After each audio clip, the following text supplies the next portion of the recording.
Sebagian orang beranggapan bahwa tasawuf yang menganjurkan seseorang untuk bersikap zuhud sebagai sumber dari kemunduran Islam, terutama secara ekonomi. Tudingan ini tak hanya keluar dari orang-orang di luar Islam, tapi juga para pemikir terpandang Muslim masa kini. Zuhud dimaknai sebagai sikap menjauh dari dunia, terasing dari keramaian, terbelakang, dan tak selaras dengan gaya hidup modern. Benarkah demikian? Dalam surat Al-Qisas ayat 77, Allah Subhanahu wa taala berfirman, "Dan carilah pada apa yang telah dianugerahkan Allah kepadamu kebahagiaan negeri akhirat, dan janganlah kamu melupakan bahagiamu dari kenikmatan duniawi, dan berbuat baiklah kepada orang lain sebagaimana Allah telah berbuat baik kepadamu, dan janganlah kamu berbuat kerusakan di muka bumi. Sesungguhnya Allah tidak menyukai orang-orang yang berbuat kerusakan." Ayat di atas dengan jelas menegaskan bahwa Islam memerintahkan seseorang untuk mencurahkan segala pikiran dan tenaga demi kesuksesan kehidupan akhirat. Namun di sisi lain juga melarang seseorang untuk mengabaikan sama sekali urusan dunia, termasuk mencari harta. Perhatian terhadap perkara dunia dan akhirat ini menunjukkan proporsionalitas Islam. Ia tak menekan pemeluknya, hanya mempedulikan akhirat sehingga kehidupan duniawi mereka terpuruk. Juga tak menganjurkan mereka melulu terfokus pada dunia yang fana sehingga kehilangan tujuan hakiki sebagai seorang hamba. Penilaian bahwa zuhud adalah sumber kemiskinan dan keterbelakangan sesungguhnya terletak pada cara memaknai istilah zuhud itu sendiri. Zuhud dalam pengertian yang sebenarnya adalah bukan anjuran untuk lepas dari aktivitas duniawi, karena zuhud memang berurusan dengan hati. Zuhud juga bukan berarti meninggalkan pekerjaan dan usaha mencari harta, karena zuhud lebih fokus pada bagaimana sikap batin kita terhadap harta. Islam adalah agama fitrah, artinya segenap ketentuannya tak akan mengingkari sifat alami manusia. Islam memaknai karakter dasar manusia yang membutuhkan harta. Karenanya dihalalkan bagi mereka bekerja dan mencari harta. Islam tidak melarang seorang hamba untuk menjadi orang kaya asalkan diraih dengan cara benar. Rasulullah sendiri adalah saudagar yang sukses. Para sahabat di zaman beliau juga tak sedikit yang berlimpah harta. Dengan harta, umat Islam justru lebih mudah untuk bersedekah kepada saudaranya. Dengan kekayaan, umat Islam juga cenderung lebih gampang mengatasi permasalahan dunianya. Bekerja merupakan kegiatan penting untuk menunjang keberlangsungan hidup manusia. Dengan wasilah bekerja, aneka kebutuhan hidup manusia dapat terpenuhi dan siklus kehidupan pun bisa berjalan dengan normal. Selain itu, bekerja pun bisa bernilai ibadah jika memiliki tujuan atau niat yang baik. Misalnya untuk menafkahi keluarga. Islam tidak melarang umatnya untuk bekerja. Adapun yang dilarang adalah hubud dunia atau mencintai dunia. Masalah hubud dunia sendiri tidak bisa diukur dengan materi, karena hubud dunia masuk kategori penyakit hati yang sulit dideteksi dengan pandangan lahir. Hubud dunia atau cinta dunia merupakan salah satu penyakit hati. Selama ini, hubud dunia selalu diidentikan dengan orang kaya, sementara orang miskin dianggap tidak terkena penyakit ini. Karena sifatnya penyakit hati, maka sifat ini bisa menghinggapi siapa saja, baik orang kaya maupun mereka yang miskin.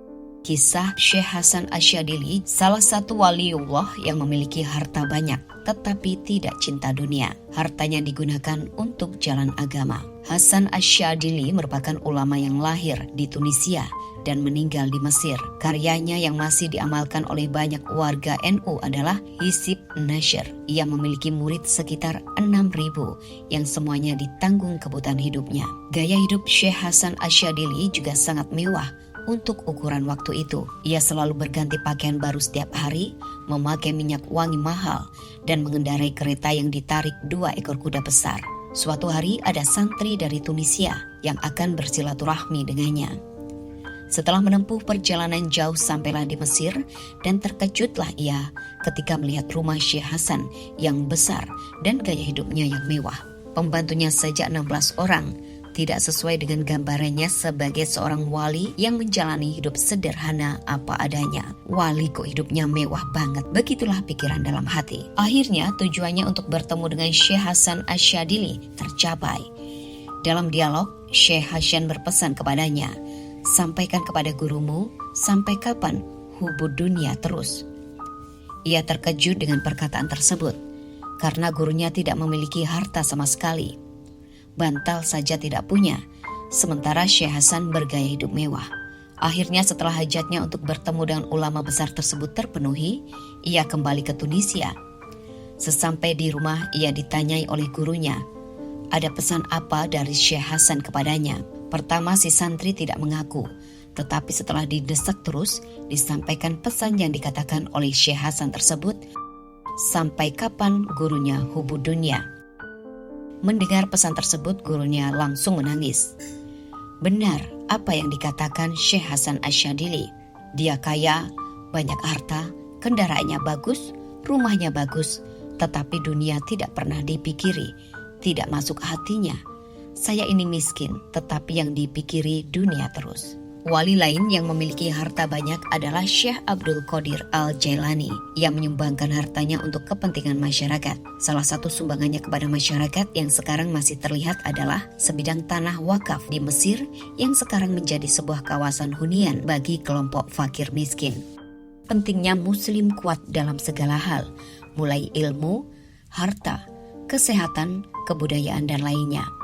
Sebuah desa di Pemalang yang semua penduduknya pindah agama karena kemiskinan.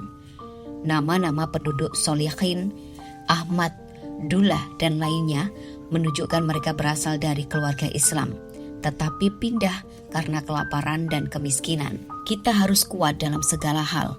Kita pintar, beradab, dan berbudaya. Allah tidak ridho jika melihat umat Islam miskin dan bodoh. Orang yang rajin bekerja belum tentu hatinya hubud dunia.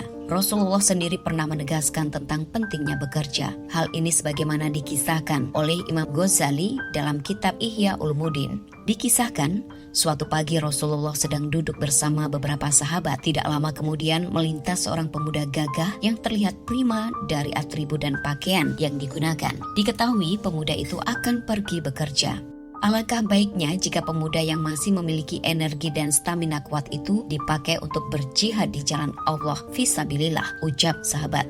Mendengar hal itu, Rasulullah pun langsung menegur dan meluruskan pemikiran sahabat tersebut. Jangan berkata seperti itu, wahai sahabat. Andai saja seseorang itu bekerja untuk memenuhi kebutuhan dirinya sendiri sehingga tidak sampai meminta-minta kepada orang lain, maka sesungguhnya dia sedang berjalan di jalan Allah. Rasulullah kemudian melanjutkan sabdanya, andai saja seseorang itu bekerja untuk kedua orang tuanya, keluarganya, atau keturunannya, sehingga kebutuhan mereka bisa terpenuhi dan tidak sampai meminta-minta pada orang lain, maka dia juga sedang berjalan di jalan Allah. Namun jika seseorang bekerja untuk membanggakan diri dan hanya untuk mengumpulkan harta, maka pemuda tersebut sedang berada fisabilis syaiton, jalan setan, terang Rasulullah. Dengan demikian, bekerja bisa bernilai ibadah fisabilillah ketika tujuannya adalah untuk kemandirian ekonomi pribadi dan keluarga. Dalam konteks lebih besar lagi, untuk kemandirian kelompok, organisasi, bangsa, dan negara, sehingga tidak bergantung pada pemberian dari orang atau pihak lain. Sebaliknya, bekerja juga bisa bernilai maksiat ketika tujuan bekerja untuk menyombongkan diri atau bertujuan memperbanyak harta supaya mendapatkan kesenangan duniawi.